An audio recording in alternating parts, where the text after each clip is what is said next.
Hello! Donc comme vous avez pu le voir dans le titre, aujourd'hui je reviens pour vous présenter mon arrivée livresque du mois de décembre. Il y a quelques livres quand même à présenter, dont 2 cadeaux, donc c'est parti, on commence tout de suite.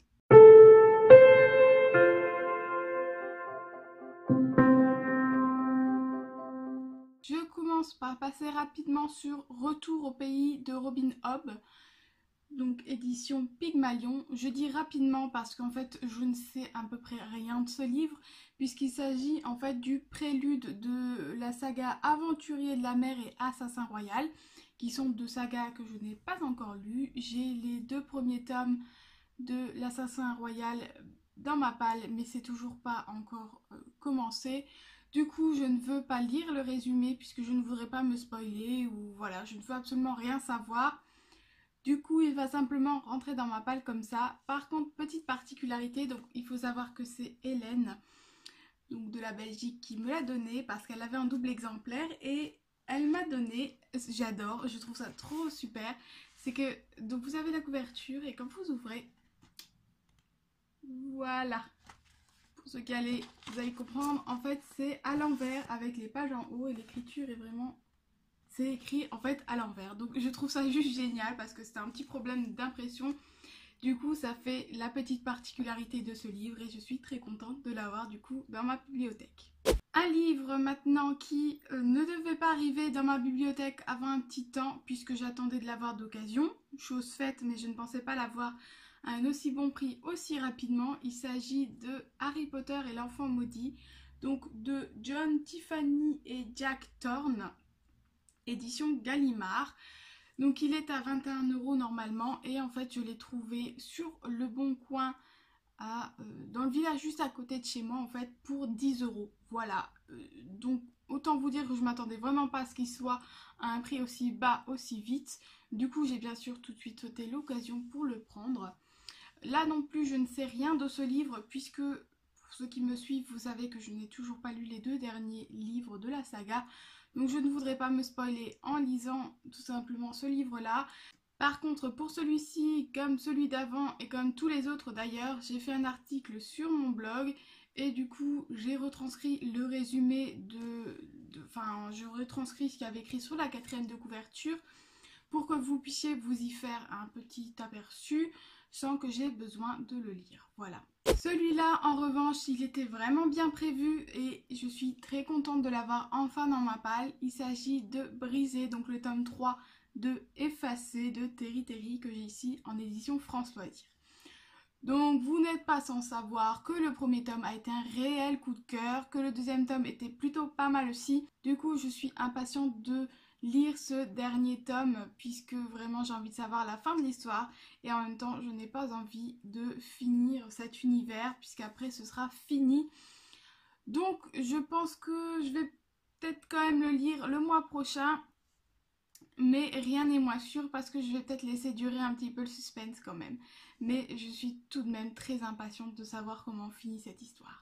Je ne vais pas ici vous résumer le tome 3, mais bien le tome 1 pour éviter de vous spoiler. Donc il faut savoir que dans le tome 1, on va suivre Kayla qui a été effacée. Ça veut dire qu'en fait, dans son univers, les adolescents qui ont fait des bêtises, plutôt que d'aller en prison, ils se voient la mémoire effacée. C'est ce qui est arrivé ici au personnage principal, Kayla. Malheureusement pour elle, ou heureusement, à voir, eh bien, elle a beau avoir été effacée, elle se souvient tout de même, elle a tout de même quelques bribes de souvenirs. Et du coup, elle va se rendre compte que finalement, tout ça n'est peut-être qu'un complot. Donc on va la suivre dans cette aventure. Et vraiment, l'univers qui est créé là est vraiment superbe. L'auteur a vraiment fait un super beau boulot. Je trouve que ça change vraiment de ce qu'il y a d'habitude. Voilà, dans les dystopies en général, comme je le disais, eh bien... l'héroïne va tout faire pour sauver le monde. Là, non, elle veut pas sauver le monde. Dans le premier tome, en tout cas, c'est elle-même qu'elle veut sauver. Donc voilà, je trouve que c'était plutôt sympa et différent. Vraiment original. Je vais arrêter d'en parler parce que je ne vais pas réussir à m'arrêter avec ce livre. Je vous mettrai bien sûr le chronique du premier tome et du deuxième tome. Et surtout, une fois qu'il sera lu, je vous fais une chronique sur l'ensemble de la saga parce que je pense vraiment qu'elle vaut le coup cette saga et qu'elle n'est pas assez connue. Voilà, j'arrête d'en parler. Donc c'était Briser, le tome 3 d'Effacé. Donc je suis allée acheter ce tome 3 chez France Loisirs dans la boutique et là il y avait des promotions puisque pour 5 € de plus on pouvait acheter certains autres livres et donc je suis tombée là-dessus. L'histoire de Dany, donc de Diane et Bernie Liéraud, donc édition France Loisirs bien sûr. Du coup pour 5 € je me suis dit que j'allais tenter le coup. Il s'agit d'un livre témoignage sur une jeune fille, comment s'appelle-t-elle? Bah Dany. Bravo Megan, c'est écrit là, c'est pas grave. Donc il s'agit d'une jeune fille Dany qui est placée en foyer puisque sa maman et son papa la maltraitent, mais d'une maltraitance pas physique, mais en fait depuis qu'elle est jeune, eh bien elle n'a connu personne à part une pièce vide. Voilà, on n'a pas pris soin d'elle tout simplement. Du coup, Diane et Bernie, qui sont les auteurs de ce livre, ont craqué pour cette jeune fille et décident de l'adopter et du coup on va suivre cette aventure d'adoption tout simplement et ce témoignage. Je pense que ça peut être une belle lecture, j'aime beaucoup ce genre de livre puisque comme vous savez je suis éducatrice spécialisée, je souhaite vraiment travailler avec les enfants placés justement. Donc voilà, ça me touche plus particulièrement, je connais un petit peu toutes ces histoires et un petit peu tout ce qui est administratif, tout ça, donc ça me touche et je suis impatiente de découvrir cette histoire. Je vous présente ensuite un achat que je pensais consommer assez rapidement puisque je pensais le lire aux fêtes de fin d'année. Finalement, ça n'a pas été fait. Il s'agit de La véritable histoire de Noël de Marco Leino, édition Michel Lafon Poche. Alors je l'ai acheté effectivement un petit peu avant Noël, je me suis dit super, ça va être une chouette histoire pour Noël. Et ensuite je me suis un petit peu renseignée et j'ai appris qu'il y avait exactement 24 chapitres dedans et que beaucoup font un genre de calendrier de l'Avent avant Noël justement en lisant un chapitre par soir. J'ai trouvé cette idée super sympa. Du coup, comme décembre était déjà passé depuis un bon moment, qu'on devait être à peu près le 20, quelque chose comme ça, du coup je me suis dit que j'allais le garder pour l'année prochaine. Il va rester bien au chaud dans ma bibliothèque et je le ressortirai le 1er décembre pour effectivement lire un chapitre par jour. Pour l'histoire, il s'agit du jeune Nicolas qui en fait est orphelin et donc il va passer chaque année dans une autre famille du village puisque les familles ne sont pas assez riches pour l'adopter tout au long de sa vie. Du coup, il va passer chaque année dans une nouvelle famille et le jour de Noël, il changera de famille. Et donc je trouve que c'est une idée plutôt originale pour une histoire et je suis impatiente de découvrir du coup ça à Noël prochain. Ça va être long du coup puisqu'il va falloir attendre presque une année. Il me reste 2 livres à vous présenter pour le mois de décembre. Ce sont 2 cadeaux que j'ai eu à Noël. Donc je suis super contente déjà d'avoir eu des livres, bien sûr. Je remercie les personnes qui me les ont offerts s'ils passent par là. Et donc je vous présente le premier. Il s'agit de tadam, Lady Hélène de Alison Goodman, édition Gallimard Jeunesse. Donc je commence par vous montrer ça là. Cette magnificence. Même voilà, là, c'est juste trop joli. C'est un objet livre juste magnifique. Voilà, je pense qu'il n'y a rien d'autre à dire. À part que peut-être l'histoire vous intéresse. Donc pour l'histoire justement, nous sommes en 1912 et il se passe des choses un petit peu mystérieuses et un jeune homme appelé Lord Carlston va faire son enquête. Et Lady Hélène va y mettre son grain de sel puisqu'elle a apparemment quelques pouvoirs magiques. Voilà, c'est à peu près tout ce que j'ai compris de la 4e de couverture. J'en ai pas besoin de plus. Après, il faut savoir que, pouf, c'est une belle briquette qui fait 550 pages à peu près.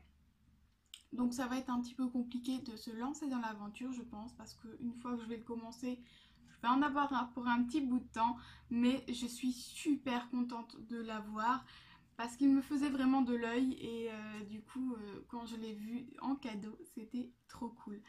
Il va être juste magnifique dans ma bibliothèque. Voilà, je ne sais pas encore si je montrerai ce côté-là ou celui-là, mais vraiment, je suis impatiente de découvrir cette histoire. Donc le dernier livre que j'ai à vous présenter, il s'agit d'un auteur polonais. Donc je m'excuse, mais je ne prononcerai pas son nom ni son prénom parce que j'en suis incapable. Donc je vais vous montrer ça. Donc il s'agit de Le sang des elfes, qui est le tome 1 de la saga du sorceleur. Donc voilà, là on voit l'auteur, hein, je m'excuse mais je ne vais absolument pas le dire. Pour l'histoire, il s'agit de la cousine de mon copain qui me l'a offert et qui en fait est polonaise. Du coup, elle a voulu me faire découvrir un auteur très célèbre dans son pays et apparemment il est bien célèbre dans d'autres pays. Pour ma part, je n'en avais jamais entendu parler, mais je suis très impatiente de découvrir du coup cet auteur et surtout cette saga. Pour l'histoire, je veux pas trop en savoir. Tout ce que je sais, c'est que Ciri est une jeune fille qui fuit son royaume et donc qui est poursuivie par des méchants. Et c'est un sorceleur, pardon, qui va la recueillir et qui va lui apprendre à se défendre.